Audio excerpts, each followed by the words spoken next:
হ্যাঁ বন্ধুরা, তোমরা ঠিকই ধরেছো। আমরা তারাপীঠ থেকে আমরা বাড়ি না গিয়ে কোথাও সোজা শান্তিনিকেতনের দিকে রওনা দিলাম।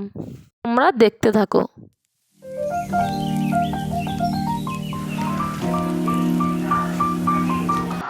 এটা শান্তিনিকেতন স্টেশন, এত সুন্দর।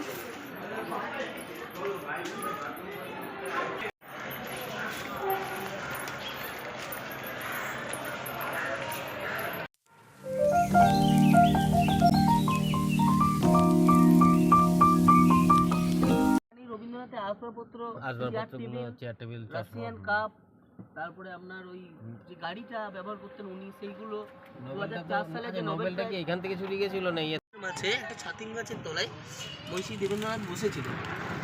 ওখানে উনি মনের আরাম পেয়েছিলেন, মানে জীবনের উপলব্ধি করেছিলেন, তা ওই জন্য এইখানটা বানিয়েছেন।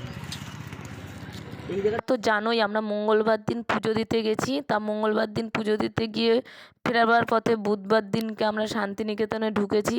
তা ঢুকে আমাদের শুনি বুধবার তো ছুটি আছে, তা একটু খারাপ লেগেছে।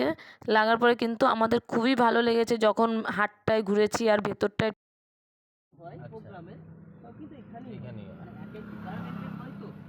আলাদা আলাদা ডিপার্টমেন্টের লোক আছে এখানে, একটা ডিপার্টমেন্ট অন্য ডিপার্টমেন্টের ছেলেকে রিহার্সাল করতে দেবেন না, ওই জন্য একটা ওদের জন্য।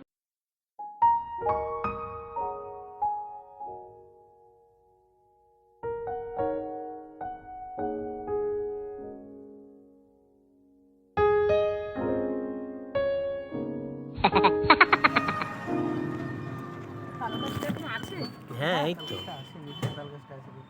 তাল গাছটা আছে তো। সময় 1 ঘন্টার জন্য খোলা হয় আমরা, আর এখানে ঢুকতে গেলে আপনাকে সাদা বস্ত্র পরে ঢুকতে হবে। আচ্ছা আচ্ছা, সাদা বস্ত্র পরে ছাড়া ঢুকতে দেবে না।